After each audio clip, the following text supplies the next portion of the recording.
our devil arrives home, casually dropping off his shopping. When his mother calls him to join her for a meal, he replies that he needs to head out. Before she can inquire where he is going, he has already disappeared. In reality, he has been invited to dinner by his friend at a restaurant. Chanho is visibly taken aback by Daesung's transformation, as his physique has significantly changed since their last encounter just a few days prior. The two begin their meal by sharing a drink. Chanho initiates a conversation, asking Daesung about his future plans, reminding him that they are no longer the carefree school kids they once were. Daesung, however, steers the discussion in a different direction, inquiring how many apartments could be bought with 500 million won. Chanho, momentarily surprised, questions if Daesung truly has that kind of money, but quickly shifts to discussing the current state of inflation. He explains that, unfortunately, such an amount would barely be sufficient for a lease on a modest apartment located on the outskirts of the city. This revelation unsettles the demon lord, and he anxiously asks how much it would take to buy a place in the city. Chanho informs him that it would cost at least 2 billion won, then urges him to relax, reminding Daesung that the world has changed drastically since he fell into a coma. Shifting the conversation, Chanho gets to the heart of the matter, asking if Daesung is awakened. Daesung responds that to confirm such a thing, he first needs to understand what awakened actually means. As they exit the restaurant, Chanho explains it all. He begins from the very start, recounting how, shortly after Daesung's coma, mysterious portals known as gates started appearing everywhere. At first the portals were seen as a minor threat and were kept under control. However, things took a dark turn when monsters began escaping from the gates, flooding the earth in what became known as a gate fracture. These monsters wreaked havoc, sparing no one in their path. Humanity fought back, but soon discovered that their man-made weapons were utterly ineffective against such foul creatures. Daesung, unable to contain his curiosity, interrupts, asking if not even guns or cannons could harm them. Chanho confirms that it's safe to say normal weapons did nothing. He then continues, explaining that, over time, a new type of weapon was discovered. Special weapons, known as aura weapons. These new weapons, crafted from monster byproducts, proved effective against the creatures. Those capable of wielding them became known as the Awakened Ones. Heroes who stood at the forefront when humanity faced near extinction. The saying, "necessity is the mother of invention," rang true as mankind adapted to survive. In an attempt to show off, the Demon Lord pulls out a cutting-edge foldable phone from his arsenal, trying to impress Chanho. But his confidence shatters when he learns that such phones are now being given away for free. Realizing he has been scammed, overwhelmed by embarrassment, Daesung quietly keeps the matter to himself, choosing not to reveal to his friend just how much he actually paid for it. Chanho shifts the conversation back to the topic of awakeners, telling Daesung that even if he doesn't use an aura weapon, he can still harness the aura to strengthen his body. He then points out that he's heard not only about Daesung's improved physique, but also that he recently gave a notorious thug group quite the scare. Daesung, with a hint of bluff, asks Chanho if he would still offer him money and have the same attitude toward him if he weren't an awakener, subtly revealing his intentions to exploit their friendship. Chanho's temper flares, but before their argument can escalate, a gate fracture suddenly occurs above them, and monsters begin pouring out into their midst. As the monsters strike their wooden weapons against the ground, the earth trembles violently, resembling an earthquake. The sheer force sends waves of fear through the nearby citizens, causing them to tremble in terror. The monsters unleash menacing growls, sending humans into a panic as they flee for their lives. Daesung, however, doesn't recognize these creatures, finding them distinctly different from the ones he had encountered in hell.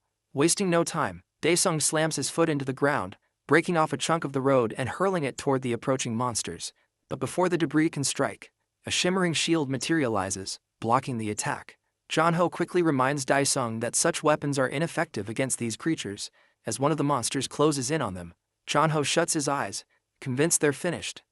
But the sound of splattering blood forces him to open them again, only to find the monster beheaded.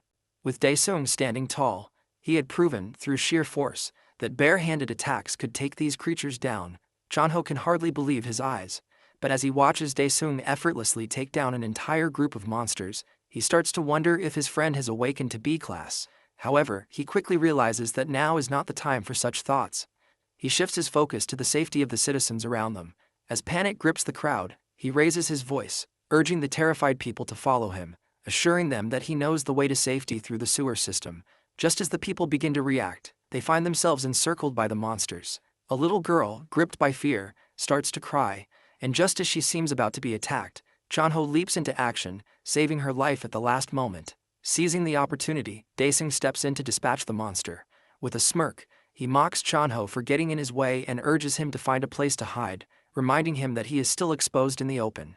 Taking charge, Chanho swiftly leads the effort to help the public evacuate to safety. Meanwhile, a young vlogger seizes the moment, starting a live stream of Daesung as he fights the monsters single-handedly. The public watches, captivated by the live stream, cheering for Daesung's bravery. Suddenly the vlogger yells out, telling Daesung to look behind him. However, it's too late. The demon lord gets slammed against a car by one of the monsters, the impact reverberating through the chaos. The vlogger, smirking and laughing, is only focused on his content and views, knowing that a hero getting slammed makes for compelling footage that will surely attract attention. Meanwhile, the crowd manages to escape into the sewers. Chanho reunites the little girl with her mother, who embraces her tightly, tearfully apologizing for the separation. A man turns to Chanho and asks if he plans to go back, leaving him torn. He grapples with the decision, aware that his friend is still out there, fighting against the monsters. The scene shifts back to Daesung, who finds himself cornered by the monsters. One of them wears a smirk, poised to strike, and the vlogger kid covers his eyes, believing the hero is finished. To both the vlogger's and the monster's astonishment, Daesung dodges the attack with agility. He then addresses the monster, thanking it for inadvertently helping him restore a fraction of his mana. In return, he offers the creature a painless death, his voice calm and authoritative. The demon lord shows no mercy as he engages with the monsters, dispatching them with precision. Meanwhile, the viewers of the livestream flood the comments, complaining about the poor image quality and urging the vlogger to move in closer for a better view. Among the viewers, one named Slayer donated 5 million won, promising another 5 million if the vlogger could capture a clear shot of Daesung fighting the monsters. The excitement builds as the stakes rise, both for the vlogger and the heroic demon lord. Hearing about the 5 million won donation sends chills down the vlogger's spine. He feels excitement, but his cowardice keeps him from getting anywhere near the action.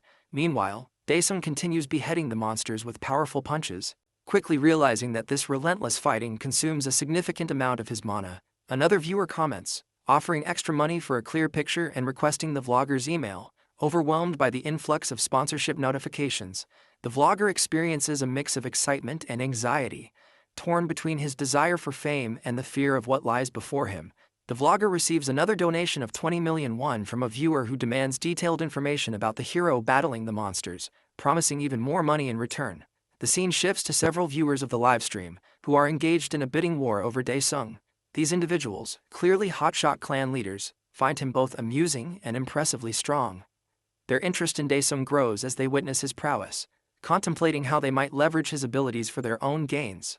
On the other side, Daesung has dispatched so many monsters that the remaining ones now tremble in fear of him. However, one creature, presumably their leader, kills one of its minions, showing no signs of fear as it prepares to confront Daesung. Meanwhile, the vlogger's greed for money has grown to the point where he is now willing to take risks for this once-in-a-lifetime opportunity. Just as he gathers the courage to close in for a better shot, Chanho suddenly appears, scaring the life out of him as he demands to know why he hasn't evacuated yet. The unexpected encounter causes the vlogger's phone to drop, and his viewers erupt in the comments, calling him a loser and a chicken for his cowardice. Chanho drags the vlogger toward the safety of a nearby building, but the kid resists, consumed by thoughts of money and views. As he is forcefully pulled along, a monster approaches, slamming its foot down on his phone, crushing it. In shock, the vlogger loses consciousness. But before any further harm can come to them, Daesung intervenes, beheading the monster in a swift motion. As the remaining monsters are dispatched, Daesung turns to Chanho, inquiring why his friend returned despite the danger. Chanho expresses his concern, admitting that he grew worried sick about Daesung. In response, Daesung asks if his friend can wait for about 20 minutes, explaining that he needs to visit a specific place. Chanho reassures him not to worry, mentioning that the clans will be arriving soon. Seeing his friend's cluelessness, Daesung promises to fill him in later. He quickly enters the Pantheon, and Chanho watches in confusion as Daesung opens a gate. He is left wondering how Daesung can open a gate himself and what has happened to him since they last met. Entering the Pantheon, our Demon King scoffs, clearly irritated by the condition of his body after such a minor battle. A panel emerges, revealing that his mana reserves sit at a mere 10%. Unhappy with his pitiful mana levels, he searches for a way to rapidly restore them. He soon learns that to regain his strength, he must relive the experiences recorded in his journal, with rewards mirroring the trials he overcomes. A wave of déjà vu washes over him as memories of the journal that kept him sane during his time in hell resurface. Without a second thought, he agrees to the trial. In an instant, a journal materializes before him. Massive gusts of energy explode from the book, signaling the beginning of the challenge. Memories of his suffering rush back into our hero's mind. As the journal releases its contents, it bursts into flames, leaving behind a bitter aftertaste from the painful recollections. With a fierce resolve to finally increase his mana, the ruler of hell commands the recreation of page 16, detailing 5 agonizing years in hell. Meanwhile, back on Earth, Chanho escorts the vlogger kid, who awkwardly attempts to fish for details about their hero from his rescuer. In a clumsy move, the kid casually questions where the badass monster fighter has disappeared. Unfazed, Chanho casts a scornful glance at the spineless kid, wondering aloud why anyone would offer 20 million just for a photo of his friend's face. Unimpressed with the answer, the kid pretends ignorance. But their conversation is abruptly cut short by a deafening sound that rattles them both. Chanho calmly instructs the kid to follow him in silence toward the gathering evacuees. Feeling his phone vibrate, Chanho reads a message from his leader, informing him that due to it being the weekend, reinforcements will be delayed, urging him to escape as quickly as possible. Distressed by the news, Chanho can only hope his demon-hunting best friend returns soon, before it's too late. Meanwhile, in another dimension, our hero finds himself reliving his time in the forest of predators. Gentle winds brush past him, yet he grows uneasy with the eerie silence surrounding him. A panel appears announcing his task: subjugate 10 white colossi, the divine beings of the forest. Clueless, the innocent demon king wonders where his foes could be. Oblivious to the massive shadow looming overhead, the robot locks onto its target, its eyes glowing with a menacing crimson hue before unleashing a dazzling energy beam. Sensing the danger just in time, our hero narrowly evades the attack, barely avoiding being incinerated. Through the blinding fog, our demon king spots the white colossus Righteous, a machine with a face only a mother could love, if it even had one. As he sizes up this so-called divine creation, its hand suddenly hurtles toward him, cutting through the air like a drill. Unimpressed, he responds with a counterattack, his fist slamming into the automaton's tough metallic face. Absorbing the impact of our demon king's destructive blow, the colossal robot stumbles back. In a final desperate move, its fingers extend like sharp blades, encircling him, but he dodges the projectiles with ease and lands a powerful punch directly on its abdomen. The sheer force of the strike tears the divine machine apart from top to bottom, leaving nothing but scraps and smoke in his path. As he pauses, waiting for the next challenger, his eyes are drawn to a strange red core lying amidst the debris. Meanwhile, back on Earth, Chanho and the vlogger kid arrive at the rooftop, only to be met with the gory sight of slaughtered bodies scattered all around them. Mortified, Chanho notices a gravely injured man still clinging to life. He and the vlogger kid rush over to check on him. With trembling lips, the nearly dead man tries to warn Chanho about the threat behind him. Confused, Chanho turns and finds himself face to face with a giant goblin monster wielding a massive wooden club just a few feet away. Concerned about the injured guy, the vlogger kid suggests they move him, but Chanho dismisses the idea, stating the man's time is long gone. He warns the kid from making any wrong moves, so the cowardly boy turns to look at the threat he should be so wary of, instantly scaring the crap out of him. Seeing the frozen kid, Chanho tells him to wake up if he isn't intent on dying. With a deafening roar, the giant monster leaps into the air, ready to crush them. But for now, let's revisit the Pantheon, where the ruler of hell is analyzing the giant red ball. It appears that the divine machines can rebuild themselves, becoming stronger and more adapted against their opponents. Numerous panels appear to elaborate on the irritating feature in detail. Quickly catching on, our hero dashes and punches the core. But almost like jelly, his attack is easily repelled. At 3% restoration, he lands atop the core, visibly irritated. With a powerful rage-fueled punch, he manages to produce only a few sparks of red lightning. Despite the monarch of hell's relentless blows, the core's recovery continues smoothly, undeterred. However, as the restoration nears 70%, error alarms begin to blare. Just as our guy prepares to deliver a final decisive blow, a laser beam whizzes past, barely missing him. He turns, realizing that he's been surrounded by other robots the entire time. The Colossi, in a well-coordinated assault, fires from all directions. Dodging the barrage with ninja-like agility, he becomes aware of the dire situation he's in. To make matters worse, the core silently advances to 98% completion. Regardless, the ruler of hell refuses to give up. Pushing through the chaotic onslaught of lasers, he manages to reach the core and obliterate it at the very last second. Frustrated by the unfair matchup, our hero decides to dig through his memories for a solution, but before he can fully process his thoughts, a searing headache suddenly overwhelms him. By some stroke of luck and a touch of plot armor, the robots ignore his opening. Thus, with memories of his past experiences flooding back, he comes up with a plan to give these ugly machines the beating they deserve. Meanwhile, back on Earth, Chonho and the vlogger kid make a desperate run for it with the monstrous creature looming overhead. The two split up strategically, leaving the oversized brute confused about which one to pursue. Their plan is to loop back and re-enter the building where the oversized uglier cousin of the Hulk can't follow. Despite the monster's massive arm reaching in an attempt to grab them, they manage to slip through, giving them a brief moment to catch their breath.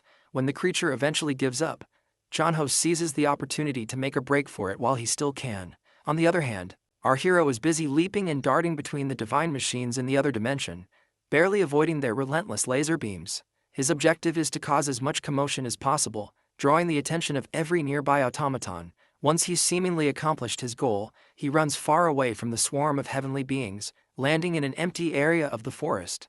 He finally stops, allowing the enemies to lock on and charge their laser attacks, but suddenly, one of the colossal robots falls to its knees.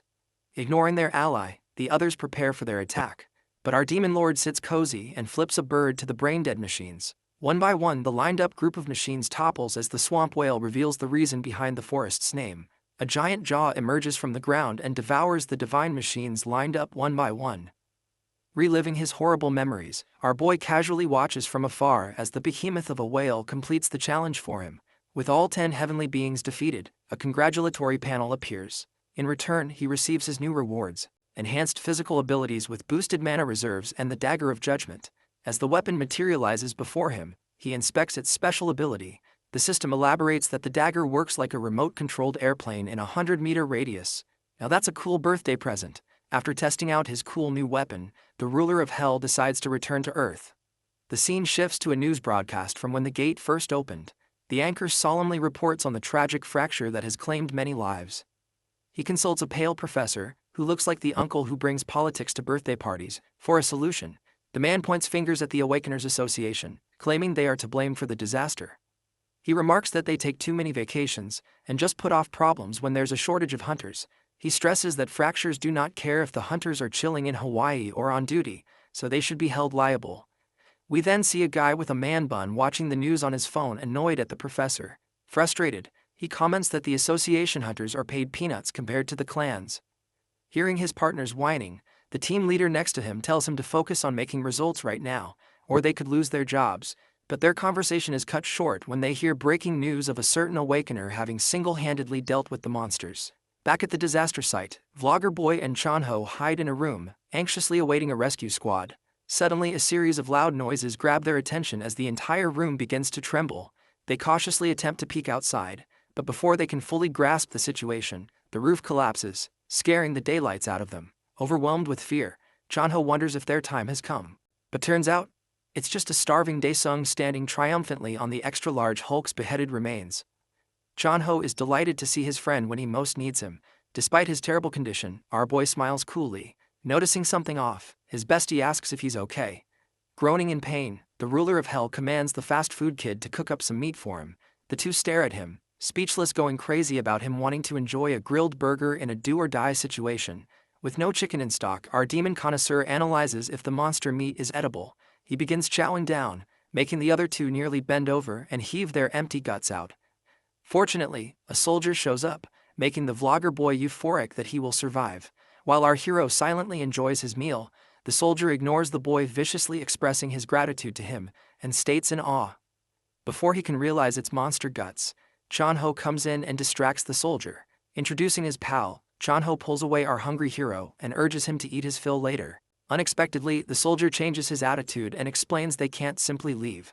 So Chonho proudly brings out his clan ID card. Seeing the man's clan swag, the soldier smiles, ready to escort them to safety. On the other hand, elsewhere, the man bun guy is busy emptying his guts after seeing the mutilated monster remains. Annoyed, the team leader shouts at him to find survivors instead of curling up on the ground like an insect. Man bun dude immediately talks a soldier into entering the restricted area, since he's an association hunter. Meanwhile, the graceful team leader ponders over what kind of monstrous guy can tear up corpses like this. The scene shifts to the boys in Chonho's car. Our hero's best friend suggests that they sleep at his apartment, but being a family man, our boy stresses he needs to see his family. The best friend reminds him that his family would be terrified if he visited them in his current state. Taking a short look at himself, the ruler of Hell decides to settle on a call with his mother, and the two leave to enjoy some freshly fried chicken. after cleaning up, of course. They finally reach Chanho's apartment, and my guy is impressed by its extravagance. After he cleans up, the two sit at the table with multiple expensive dishes lined up. Curious, our protagonist recalls his friend telling him about the insane money hunters make, Chanho affirms. But he also adds that hunters are scammers considering how much they're paid. When asked if he wants to become a hunter, my guy answers with a grunt while devouring a chicken wing whole. Slightly perturbed, Chanho informs his friend that he would be pretty high rank if he gets himself appraised. He adds that with his insane power, our protagonist would not be less than A rank. Confused by the terminology, Chanho explains to him that a better rank just means that he can join the big clans. Regardless, he points out that the monthly income is crazy high. Intrigued, Daesung asks if there's a rank higher than A, so Chanho reveals that there are only 5 of them, of the 200 million awakened worldwide, the S-rankers. Grinning mischievously, Chanho jokes that his best friend shouldn't dream of becoming the 6th S-rank. Claiming that A rank is great enough, he probes again if our hero intends to become a hunter. Agreeing, Chanho promises to help with everything, and the two bros toast to the occasion. The scene transitions to some mobsters eating in a fancy restaurant.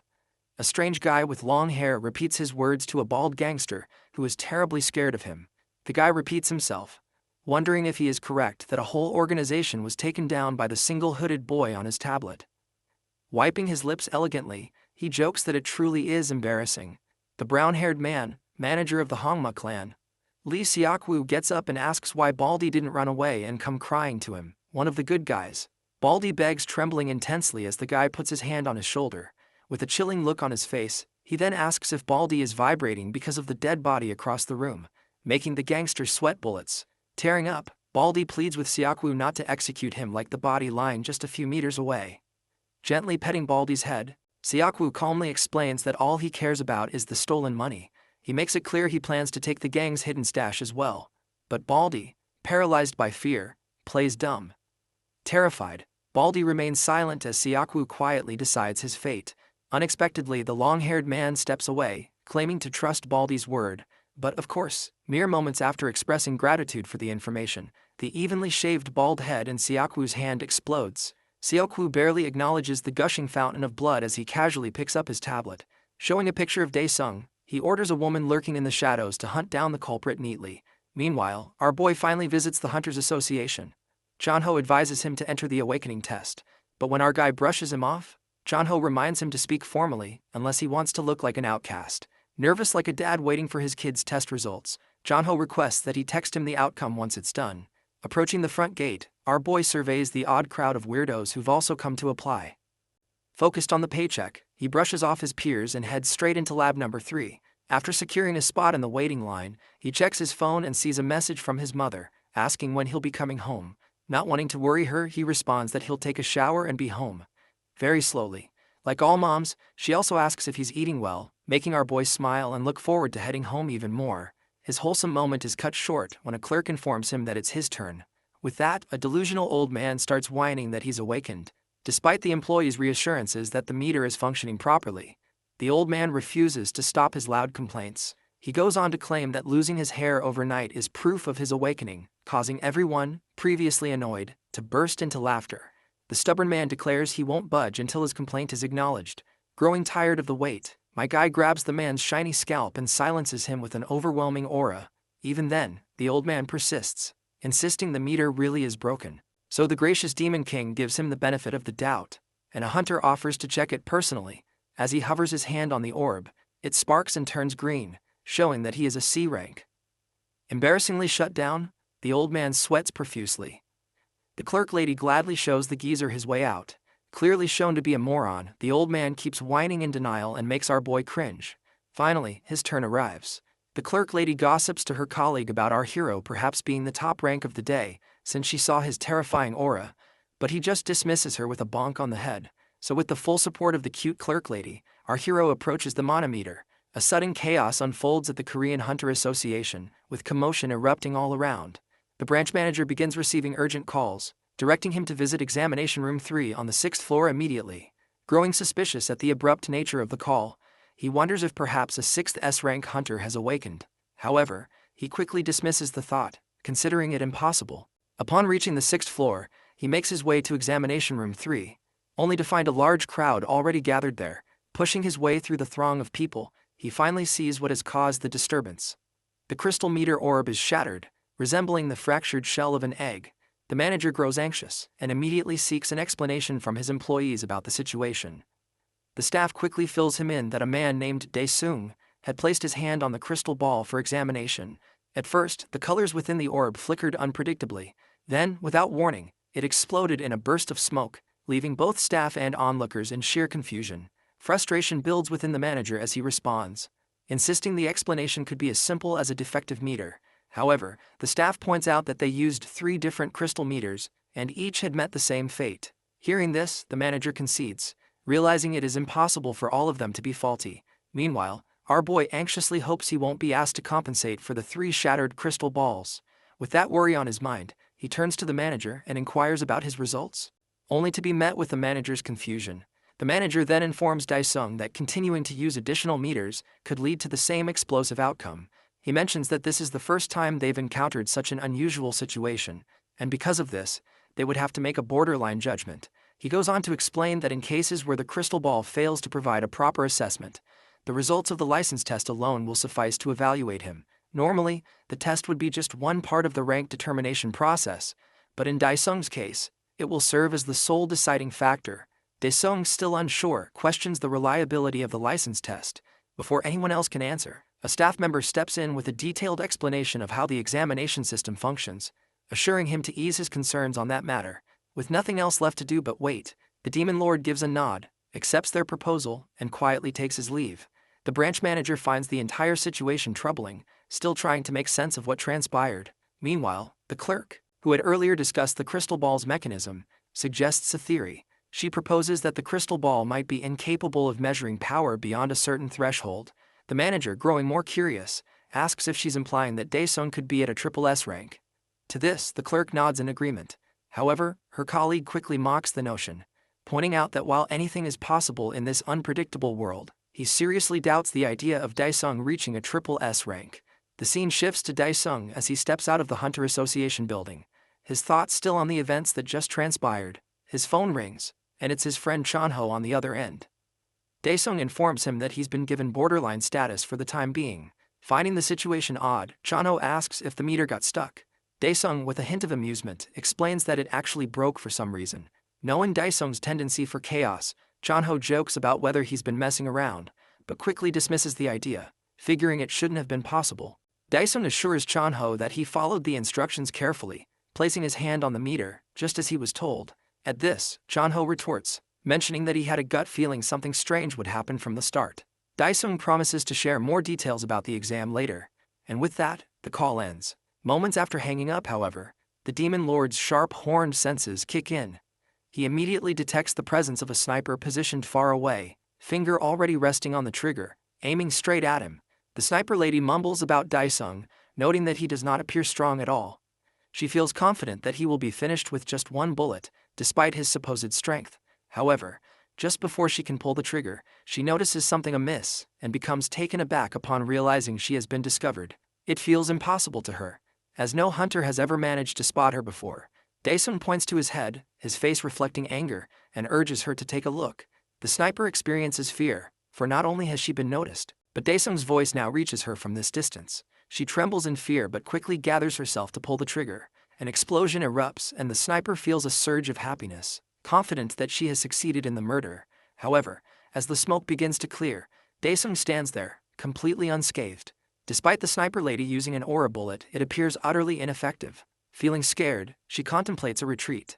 Yet, just as she turns to run, Dae-sung sends his dagger weapon, stabbing the assassin in the leg and causing her to trip over. As the sniper lady turns her face, her target stands directly in front of her, reminiscent of a scene from a horror movie.